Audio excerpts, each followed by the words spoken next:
1, 2, 3, and we are live. Welcome, everyone. Welcome. This is episode 12 of the Government Coins podcast. I am one of your hosts, Shakia Kegler. I'm also the founder and CEO of GovLA. I'm here joined with my amazing co-hosts. Hi, everyone. My name is Chrisley Ganthier. I am also a co-host on the Government Coins podcast, also the CEO of Chrisley G Consulting and the founder of the Black Bunker. And I'm Hamza Sabri, CEO of Global Connects and the founder, and I'm one of the amazing co-hosts of the Government Coins podcast. #1 government contracting podcast in the U.S. Let's go. Let's go. Look, every time. He said every time. And it's true. Every time we say it, I feel like it should be accommodated with like the DJ sound effect. Like we gotta get that in there. Drop a bomb or something, you know. Right, Bomb. Boom. Like Charlemagne say, drop the clues bomb. Drop the clues bomb. But no, today, y'all, we have a very special guest. Akil Alvin from Digital Detroit Media. He gonna come in here and let us know, what's going on the digital agency side of things, but also how you can get into that space and selling your services and products to government agencies. But also, he gonna give us a little plug into how he used to do work with corporations as well. So like the Googles, the Disneys, like all of those people. So Akil, will you please tell us a little bit more about yourself, and then we'll get into Digital Detroit. So tell us about you first. Absolutely. First of all, it's an honor to be here with y'all. Two of y'all I've met before in person. Chrisley, you are absolutely amazing, sister. And so much of that. And I also have to give a big shout out to Hannah. Like the behind the scenes people who are pushing it, doing a thing, like she has been on it. Absolutely phenomenal. So my name is Akil Alvin. I'm the CEO of Digital Detroit Media, DDM. We're an ad agency and we just like to authentically impact culture. It's so many things and so many corporations that jumps on a bandwagon and oftentimes gets it wrong or do something just because they see everyone else doing it. And, put their mascot with a Black Lives Matter shirt on and say, see, we down for the Black folks. We come in and really authentically impact that story. Make sure that anything that you do with minority people, that is authentically who they are. Because one of the things corporations don't realize is we're not one monolithic group of people. We're not all the same. We're not all impoverished or living in the hood or different things of that nature. So you can't put this cookie cutter approach to all of us and think you're going to speak to all of us. All of us don't need a discount. Some of us can get the extra package with the tour, you know what I'm saying? So that's what we do. We just come in and we make sure corporations know who we are fully, who we are, and unapologetically too. So, yeah. And that's one thing I say I definitely admire about Akil. He is so unapologetic about every single thing. And even when it comes down to asking, Akil gonna ask you, like when I talk to Jade, Jade is at the NMSDC. So we're a part of a program together. When I talk to Jade, I'm like, Jade, what's going on? Like Jade is like, you got to call me. You got to aggravate me like Akil do. I'm just like, because Akil is like, this is what I want. This is who That's I need. Her story she's sticking to? Oh, that's what she said. I ain't. No, I'm just playing. Yeah. I'm just like, but yeah,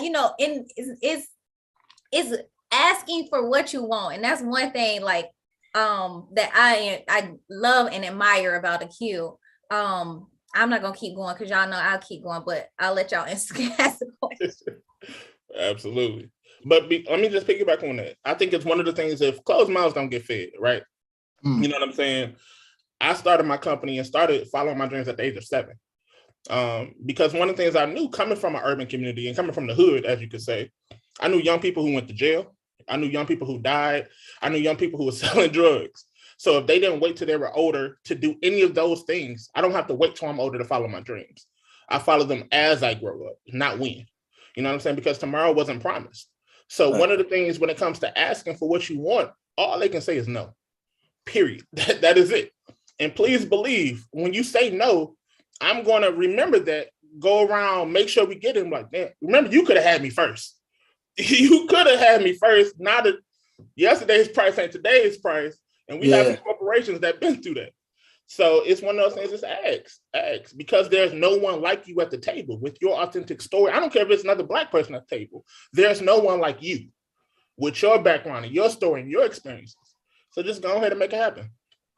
Most definitely, most definitely. I like that, you take that no and turn it into the next opportunity, move on to the next thing. Let's get straight into it. Government contracting. How did you get into government contracting? It started with the corporates. Working with corporations like the Fords. We did something major with Disney, and my city took notice. So I already had a contract with the city doing some things for the Board of Ethics Department, which are major departments that not many people know about. So these are the things that we wanted to help tell those stories. They saw what we were doing. And, honestly, full transparency, when I was a kid, I was an intern for the city of Detroit Media Services Department. And I don't know how much you guys know about the city of Detroit, but it was during a time where we had a mayor by the name of Kwame Kilpatrick, and there was a lot of things going on. We were getting ready to go into bankruptcy. The city council was dysfunctional. I mean, if you just Google Detroit City Council shrink, and you'll be like, oh my God, did they really say that? I was on the camera as a kid filming that. And we could not, because of the laws and the things that were in place, I couldn't stop going live. Like, it was gavel to gavel. So it was so many things that I experienced. And one of the things that I noticed was, not only was I experiencing that, and the national media was experiencing that, but we as Detroiters as a whole were like, dang, like, this is what we have. Like, this is, all the business are leaving. There's nothing down here. There's nothing to do. And once again, it's that authentically impact culture. We wanted to make sure that we can tell the stories at home, because we were doing amazing nationally. We were working with so many corporations, so many different people, and we wanted to make sure we had roots home. So when the opportunity came up to, do a contract to produce some media and some content and advertising for the city, we jumped on it. And let's just say the city put a ring on it and locked us down. So, okay, I see you. We like a good ring, man. We love a good ring. Absolutely. So we're home. We're excited. So it's funny because, Detroit, I know exactly that time period you're talking about. They used to call it the Detroit drought. So It's pretty much where, like, if the young kids and the businesses are leaving, you're actually droughting out the entire city from ever growing. So my thing is, I'm a big believer. I think Hamza and Shakia can say that this is something we push, is we want to give our viewers like practicality, because a lot of the viewers, a lot of our audiences are one man, one woman show, and they're really trying to understand, like, what's step one? So for you, you said you started, with the corporate contracts. So, like, how did you get into the corporate contracts?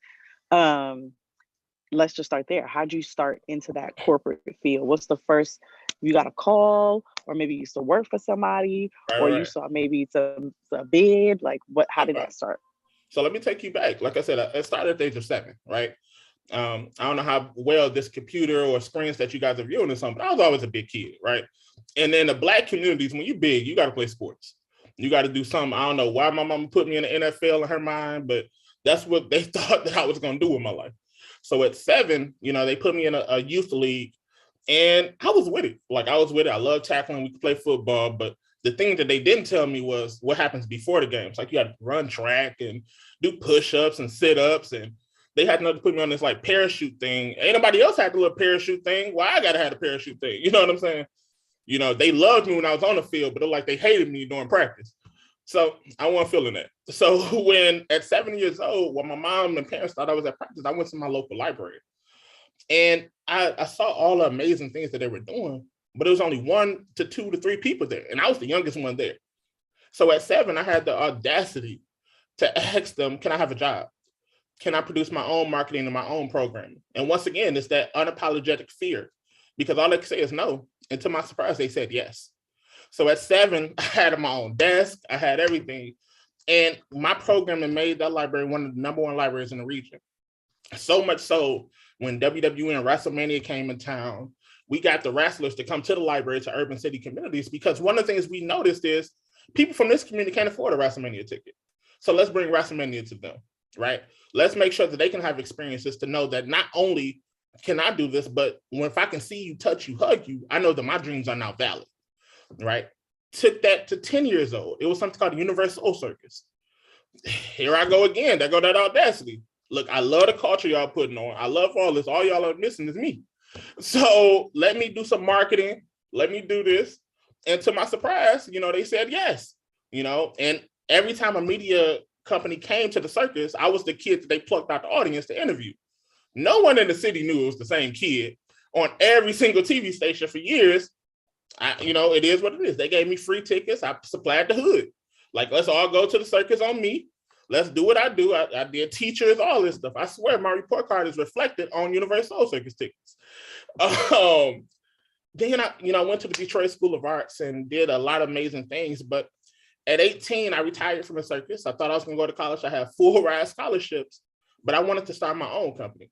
So I told my high school teacher what I wanted to do. And without hesitation, he, put in a leave of absence from DPS, and he helped me fund my dream. His family funded everything. Caucasian man from a farmland, twice my age, 20 plus years teaching, funded everything. And still to this day runs production for the company to this day. So it was one of those things of just knowing that all you have is a yes or no. Just go out there and step out on faith and do it. So we started working for corporations, started doing different things. Through NMSDC, got in with Warner Media. And I was really discouraged because when we got to deal with Warner Media, the pandemic hit. Yeah. The pandemic hit and everything stopped. So now I'm like, I ain't really feeling it no more. They got a call back. Can y'all come back for the graduation? Whatever. I said to Shaquille, like, you going? And it is what it is. Yeah, I'm so happy we went, and that's how we got into corporate. Yeah. Doing some things with Ford Motor Company prior to that, and we got the Disney deal and so many others, and it just blossomed from there. But one of the things I will say, because you said that a lot of people that are watching may be a one-man or two-man team. You go for it. They don't know you're a one-man or two-man team in the basement. Go, do it. Do it. You figure it out once that contract is signed. All you can do is go for it. So don't let that stop you. Please don't. Act like you're a corporation with 50 million employees and you do it. We'll figure it out afterwards. Hire me. We got you. It's giving Pastor Hamza today. It's giving the congregation is meeting today. They don't know who you are. They just know what you submit in. Absolutely. Right. That's what these corporations and government agencies going off of what you submit in. They don't know that you submitted in that bid, that proposal from the basement. I got a student, Austin Hill from Detroit. He's 21 years old. It's in with a field. What's the name? Ford Field? Not Ford Field. I forget. But he won his first government contract at 19. From his mom's basement, start from his mom's basement. Now he just got his office building, and he just secured like 7 more contracts this year. So it's like, absolutely, he understands the concept of I'm submitting in, and I'm painting this perception that we have the capabilities and the ability and the competency to execute this contract. Award us. Let's get it going. Absolutely, and you got to see it before you see it, though. You know what I'm saying? Yes. You have to see what you have and what you want to be before you see it, and you got to walk into that faith. And put it in faith, knowing that, okay, once this go in, the work starts. Let's put this up. Let's do this. Because I will say this, and it's not always good. It can be bad too. But once the contract hit, your phone will be blowing up with both people that got their hand out and people that want to support. So figure it out afterwards. So wait, I really want to touch on this because this is something that has impacted my life and changed the trajectory of my business. And you touch on it, right? It's the mindset. Absolutely. Essentially, like the way that, and this is for everybody that's on here, the way that we write, the way that we respond to emails or respond to RFPs, the way that we decide to sign up for pre-check and clear and pay for the lounge, like that is the life that I belong in. Absolutely. That's one. And two, like who says I can't? Like who says I cannot go and get a $2, $3, $4, $5, $6, $7 million bid? And what limits a lot of viewers is they see 265 pages of an RFP and they're like, oh, but we don't got the, I'm like, find somebody. Like partner with somebody. Why are we wasting time? And that is I think that's one of the biggest things. So like you really said this amazing thing is like that relentless, like, I'ma just do it. Where did you get that mindset from? Because I feel like that is more critical Absolutely. than teaching somebody to actually respond. I could teach you technical, but I Yeah. can't teach you how to hustle. So Absolutely. like, how did you get that? Detroit.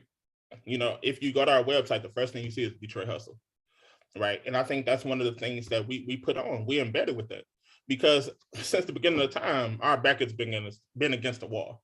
You know, everyone counted Detroit out during the time that we talked about. You know, I was a young kid, grew up in an urban city community where no one left that community.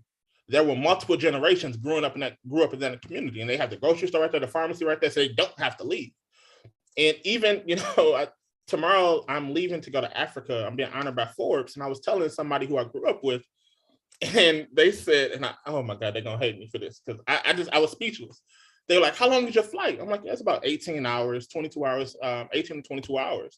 They're like, "Dang, you know, the flight's supposed to be quicker. I wonder how long it take to drive." And I just, why not you? You know what I'm saying? So what you said is you deserve more. You deserve to be in the lounges. You deserve to go to different countries. You deserve to go outside of your community. Why not you? I don't think anyone grew up with the aspect and the mindset that, oh, I'm going to be stagnant. I'm going to do this. I'm going to get up every day, go to a job that I hate, complain about this job, hurt my body, and say, I'm going back tomorrow. Why not follow your dreams, bro? Like, life is meant to be lived. Life is meant to be enjoyed, you know, and the enjoyment of life is at the palm of your hand. You can cultivate that. And not just that, but following your dreams, you have to realize that there are lives attached to your dreams. There are doors that need to be opened that it is only you that can open that for other people. Whether it's large or small, you can be that bridge to help somebody cross. So come on now, do not deprive the world of what you can bring to it because you're scared. Oh, listen, this is back to back. We done had guest pastors come in. This is a revival, y'all. Right. This is a revival. This is the revival before the tour. Before the tour. This is the revival before the tour. Absolutely. The tour is the actual conference. Okay. Mm-hmm. We're just trying to get you prepared for what you're gonna see. Yeah. Listen, and we have, you know what, Akil, we was definitely thinking about coming to Detroit, but we had so many cities on our list. We gonna slide up in the D. I want to come up there so bad. Man. Stop playing. We gonna come up there. We gonna definitely. But while we talking about Detroit, I wanted to go ahead and hop into this contract that you got with the city of Detroit, because I want you to tell the people how, you know, years of working and building these relationships, what type of fruit came out of that. You know, so before, you know, I think one of the things that a lot of people see is me on the magazines and me, you know, in articles. I think just earlier this week, it was something that came out like I'm one of the most admired ad executives in America. And I'm like, okay, that's what's up. But I think it's the thing that I want to give a shout out to is this team that's behind me. You know what I'm saying? This team that put in that groundwork, that put in all of that work that honestly do not get the flowers that they deserve, right? So it's the teams like the Collins, Alicia, Michelle, Tara, John, Joe, Nikki, all of these people that's behind me that's doing amazing work, that's putting in that layer work to make it happen. So with this contract, when it came out, honestly, if I remember correctly, it was only supposed to be like a media buy contract. A media buy contract, and what media buy is they give you content and we just get 10% of what that contract is, 10% of what the media buy budget is, and you just go place the media buys. The contract, I believe, started off as like $200,000. And, you know, so that means we only would get, what, 20,000 of that 200,000? Or it was 2 million and we only got 200,000. It was one of those. And one of the things that we said was, you know, this is our track record. This is what we're doing. And honestly, what you're doing right now isn't working, right? Because as a Detroiter, all we see is people that don't look like us coming in and making changes for us and not including us. So in order to do this in a predominantly Black community, you need to have predominantly Black voices and voices that authentically impact the culture, right? Because I think there was an ad downtown Detroit, and it was How I See Detroit by a company that came in who has done amazing things. but it was all white people in the ad. And how can you see that as Detroit? That's not Detroit. Like, what are you saying? Are you here or not? Or is that how you envision or want Detroit to be? So one of the things I wanted to do was authentically impact culture. That's all we do across the board. So when we got this contract and we saw it was only 10% of this media buy, we said, no, we saw what you're putting out. It's not working. It's not Detroit. It doesn't resemble Detroit.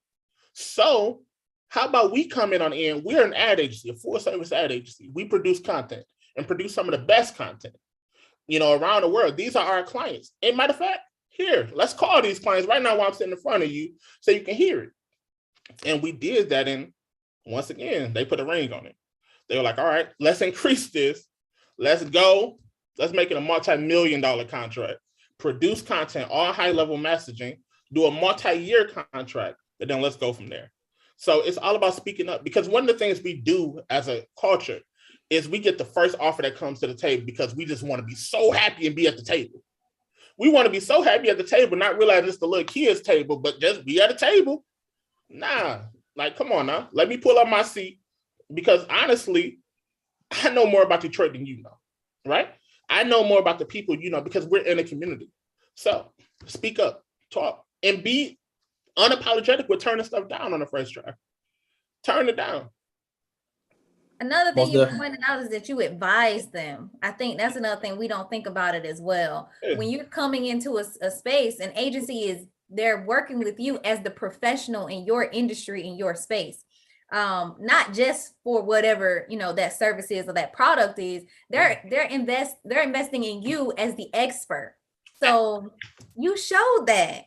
Like, okay, I'm gonna shut up. Absolutely. That's one of the things you're saying. The reason they have these RFPs is because they're looking for experts to come do that, right? Too often we try to come in and do the RFP and do it exactly.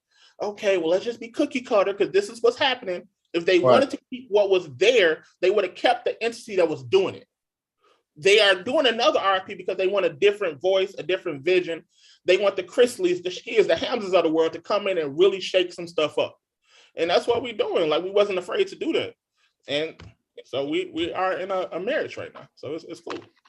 The theme of the revival is unapologetic, everybody. That's the theme of our revival this season. I don't know what to tell y'all, but this is exactly where we're at. I'm gonna let Hamza speak, but that's it. I'm gonna be unapologetic. Go ahead, Hamza. I was gonna say, y'all feel free to drop something in the collection plate. Because we can't monetize on YouTube now. You get motivated. I love it. Just like based off your experience, Akil, like what would you say would be the difference between corporate contracts and government contracts? Okay, I'm gonna be honest here. You know what I'm saying? Because it's one of the things. Corporate contracts, of course, you got like the net 30. The different things, and honestly, sometimes that doesn't work for small business, right? Because we're going check from check trying to make sure things are paid. However, we know when you get that invoice in, once it's approved, it's that net 30. It's cool. Now, government, I don't know how it works for anybody else. It's net whenever they feel like it and they remember, and you building up this bill, and then it's all gonna hit at once. Soon as you like, all right, look, I'm about to go somewhere else. It hit, and you're like, oh, I love y'all again. It's a real abusive relationship, but it's beautiful. It's beautiful when you're happy. It's one of those things, but I think one of the things you got to do is keep going and use what you have as leverage, right? Take the contract that you just signed with the government and go to a bank. Look, this is the contract. Can we get a line of credit? Can we do this? Let's make it happen. Because I think one of the things we allow ourselves to do is, like, once again, we're so happy being at the table. We're so happy, we have this contract. All this stuff that we're not doing the work to make sure that we are sustainable, right? We are leveraging everything on this contract, not knowing that you're going bankrupt because you're waiting on payouts. Take that same contract, go get a line of credit, and make it happen so you can sustain yourself. That was gems right there. It's because the government contracts like guaranteed money, so you can leverage that with banks, absolutely, and manufacturing companies. Like, just literally go to your bank and let them know what you have going on, especially if you have history and banking with them with your business account. Yeah, with the bank within that government. They work with them too. All right, I understand. We can cry together. Let's hug. Let's kumbaya. All right, here go this line of credit. Let's get it. I was gonna say this, Akil, like, and listening to you, I like jotted down some of the key things that like our audience needs to understand. We're not telling you to go to the table, y'all, and be like, the ceiling on this is, 500,000, we want 10 million. No, what's different about Akil is that, which is the problem I noticed, especially last night at the agency I was at. Too many times we don't do enough research to Absolutely. know what they need. And so we're coming in thinking, my business could do this, my business could do that. They don't care. You're hired as an expert to help them in some form, way, or capacity. And so I always like to relate like the history of like Deloitte. Deloitte started off as three small companies that saved, I think it was DOD or Department of Defense.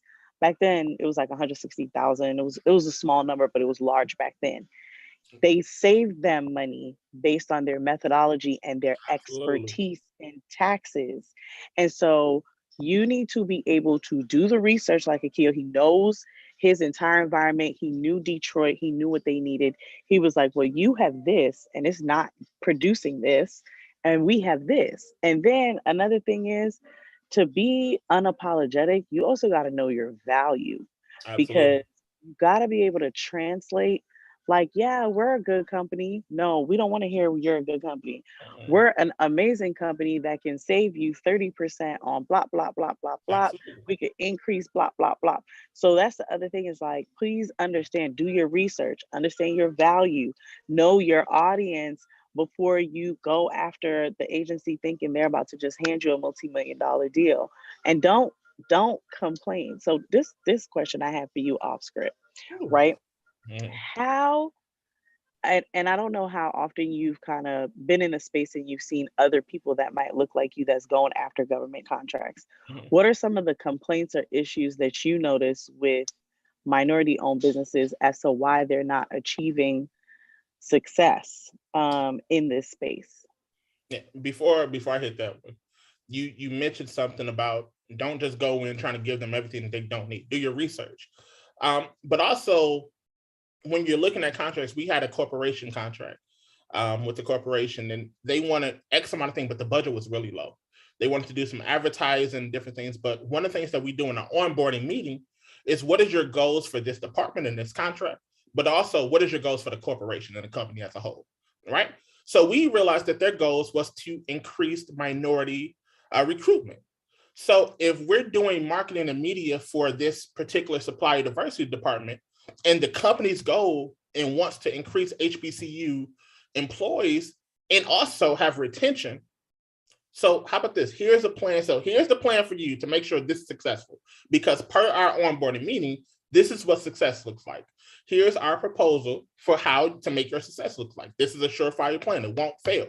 However, because this budget is small, we can also do a tag team campaign to market, to geo market to HBCUs, do all this. Now you can touch into that recruitment budget that the corporation set around. Now you can touch into that budget over here, and now it's a larger budget. And now we're pulling out different things and overall make sure that the goals of the entire corporation is met. So now other departments within the corporation are like, oh, we need you. We need you. We need you because you did your research. You asked them what are their goals. I think one of the things we're too often doing is getting to the table. What do you need me to do? What do you need me to do? What do you need me to do? Because you're excited to be there. And you're not asking, okay, what are your goals? What are some of the things you're struggling in? When you put in this, what is your idea? Give us high level. I mean, dream big. I don't know if we can produce, but I just want to know, like, what would you like it to look like? And then let's bring it to fruition. So your question that you asked, the things that we hear all the time is, this RFP is so long. It is so long. One of the things I've noticed about RFPs, especially with government, most of them be a lot of filler. And it'd be like the last page is what you need to know. And that's the scope of work and all that stuff. The other one be like, and honestly, some of the I've had an RFP from a government and it was like a template that they used. And it's like, most of us don't even apply to us. We're not doing this, all this stuff. And people be so afraid of that, trying to go through all of it and not getting to the point. And I think a lot of people are scared of success. A lot of people are afraid to go out and step out on faith and just put that in. And it's just, a lot of people are scared to walk through the door and complain about not being in the room. You know what I'm saying? And it's like, you can't do that with me. Like, I don't want to hear it. It's if you're going to get in there and make something shake, or I don't want to hear you at the door and you can't even get in. Like, the door was open. It was there. I'm looking at you right now, but what you going to do? So I think that's the biggest thing. That was a very important, because so you understood, you went through the solicitation, reading all the documents and seeing stuff that they didn't make any sense towards your business, that was redundant. And it's always like the last order, couple pages out of that 100 pages that makes the actual contract, that makes up your pricing, your budget. Absolutely. Which is in the scope of work. As people that are viewing right now, the money is in the scope of work. Understand the statement of work or the specification of work or the scope of work, whatever the SOW stands for, that is the meat of the solicitation of the contract. And that's where you're calculating up your costs and your budget at. Yeah. And my lawyer probably would get mad at me, but for the most part, the other one is a template that they use, and just put it all out real quick. And honestly, I've seen government contracts where, like, if you go through it, some of it be blank, fill in here, like, because all they did was that last 2 pages, and everything else be, so just, don't be a scared. That's the RFP. The whole reason I'm in this particular city, because they messed up like 6 pages, and I was like, did you notice? Mm-hmm. I won't say that the city, this is here. We don't say the city. We just say this city. Yeah, this city. This particular area. And so you got to be able to look at, the thing is, I think a lot of people, when you guys are looking at government contracts, you're looking at the government as like a larger, big honcho, but the unapologetic attitude will actually make you and force you to look at it and be like, oh, this is nothing. And you'll be like, like Hamza last week, and put that bid together in 15 minutes, right? Like, once you have the unapologetic mindset, and I call it the savage mindset, I'm like, baby, I'm gonna eat it. I'm not eating to, like, I'm not gonna kill to eat, but everything I kill, I will eat. Like, that's just how it has to operate. And if you have that mindset, there literally, the RFP, it looks like a giant, and you immediately can shrink it and be like, let me see the scope of work. All right, how y'all about to measure this? Okay, what's the certifications or set aside? Absolutely. All right, bet, we done. So now it gets you into the practice of, let me keep doing this. I'm gonna get better. Hampton says, what is it? Wash, rinse, like just keep doing it. Like, wash, rinse, repeat. Do it again. Mm-hmm. You will get better. Yeah. Trust, and most of it, to him and your point, most of the stuff that you've done for the last RFP, if you got your certifications, your business number, place all of it in, you are 90% done at that point. 90% with stuff that you can add in 5 minutes. Come on now, stop playing with yourself. It's money on the table, people, especially our Black people. It's getting printed out every day. Every day it's getting printed out. Statistics say that the government spends $20 billion a day. Absolutely. Every 7 minutes, the government contract is being awarded. So it's like, here is an avenue that's laid out before we was here, and probably going to be here when we leave. From the laws that's laid out for small businesses. So every day you can change your situation by have a multi-million-dollar contract pending and waiting on the government decision. Absolutely. That's opportunity. Yeah, all these billions going out every single day, and how much is going in your pocket, and why not you? Why? Like, come on now. Right. Okay, I got one more Oscar question. Hold on. This question, just because I think I'm in that space, I got a son. Hamza got kids. Hopefully, Shakia, praise the Lord one day. Lord. It's coming. Soon enough, it's coming, Lord. Hallelujah. Like, I done prayed about it. But one of the things that I'm seeing more in the government contracting space is, I gotta look around, child. People that don't look like us, but leverage government contracts to build generational wealth. So the contracts, these 15, 20-year contracts, will pass on for like 60, 70 years.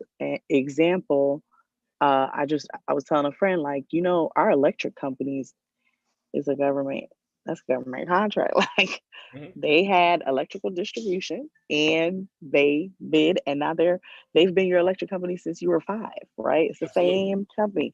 So, like, how are you right now, a kid? I don't know if you have kids or if you plan on having a family, but how are you building your business to be able to feed the generations after you.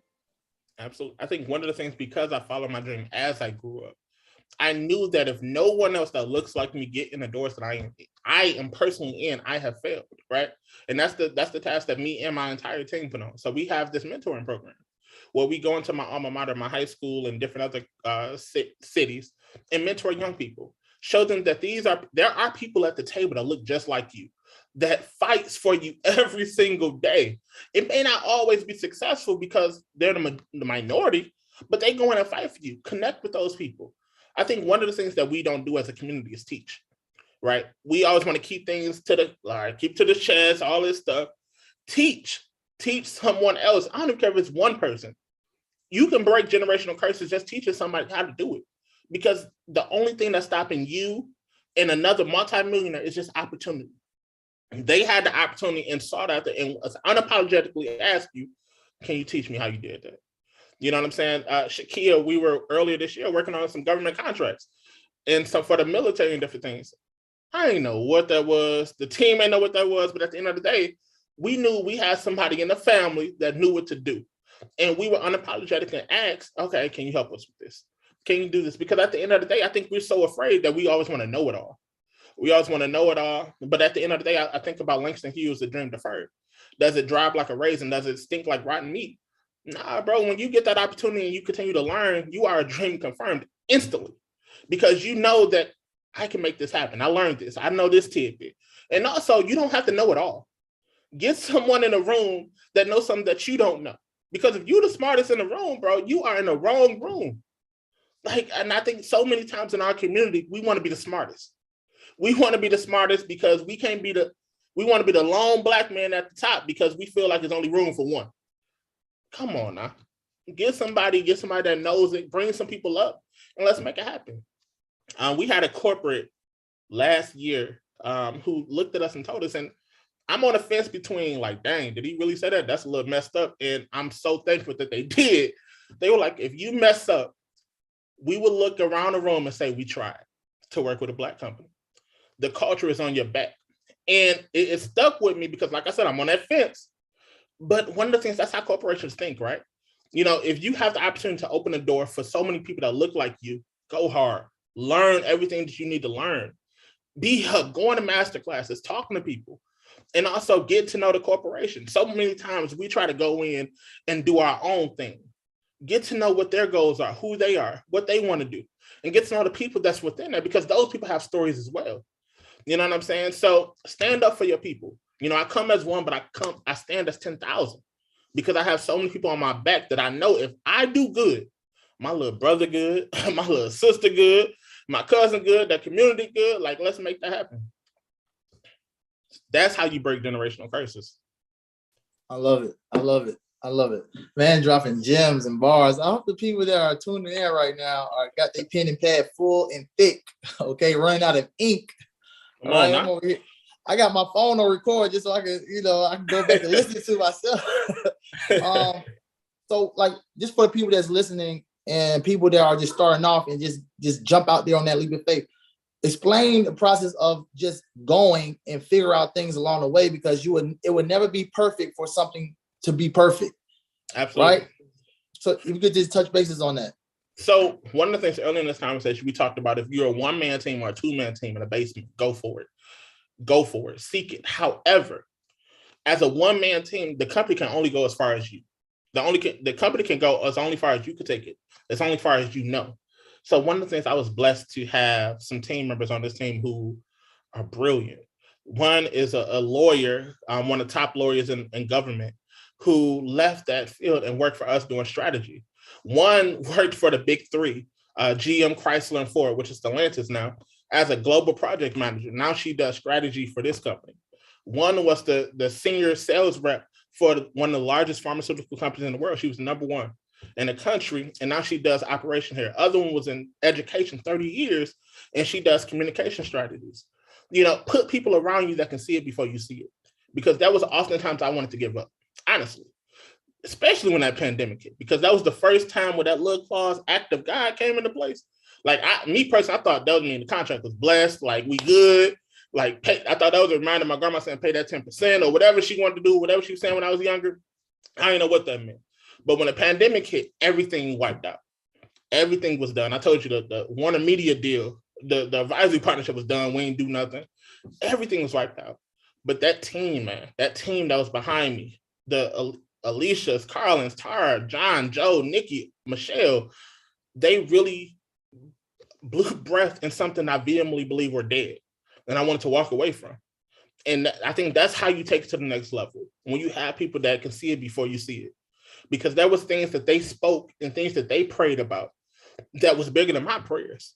Because I tell people all the time, they're like, what are you talking about? I'm saying, I am so thankful God did not give me everything that I prayed for. Because what I prayed for was way smaller than what he provided. You know, what I prayed for was just to get in the door. He didn't say, oh, now this building is yours. I just wanted to be a guest, you know, and he had the whole building in the block as yours. You know what I'm saying? So have people around you that have that faith that can really, really, really breathe breath in some things. And I'm so thankful for this team, man. I like that you brought that up. I think just, you know, going back into that, having people around you, these people can come from anywhere. These could be your friends, these could be other companies that you can partner with. Like bringing a team together, that's a huge undertaking, because you getting into another relationship with people. In relationships, you know, relationships get hard, get a little hard sometimes, right? So you got to actually go out, find people that you can trust, that again also have that vision, like Akil said, and that you can move forward with to achieve this same, like this mission, this goal, whatever it is.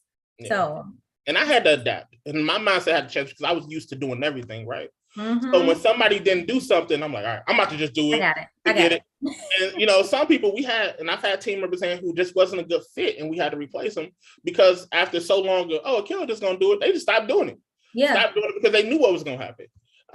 Team members who had hidden agendas, team members who had all of this stuff. So one of the things you have to do is adapt and find the right ones. It's not gonna be. First of all, you have to date when it comes to your company.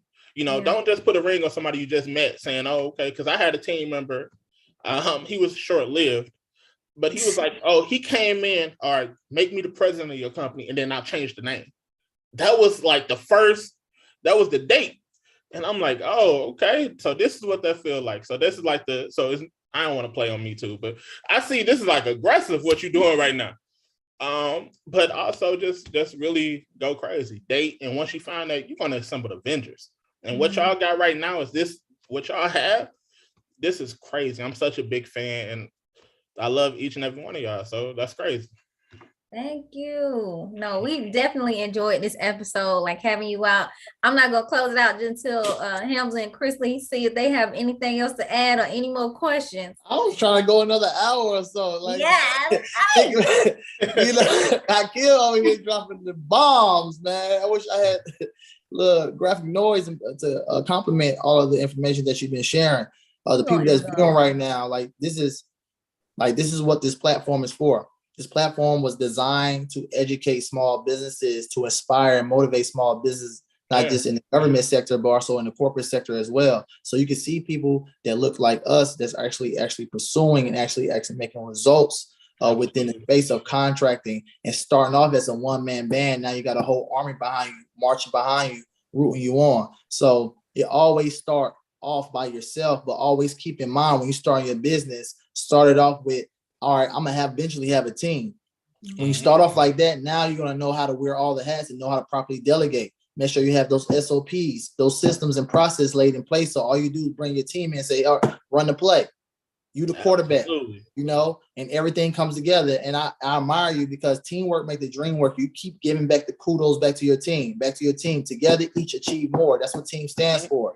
So you have to be able to have that discernment when you're bringing in people that has the same vision, like you said, the same values, all right, the same core principles, and believe in the long-term a blossom of this beautiful flower, of this beautiful plant that's being planted, nurtured, seeded with sunlight, water, and it's growing. Not everybody's picking fruits from the labor that they put in. That's what it's about.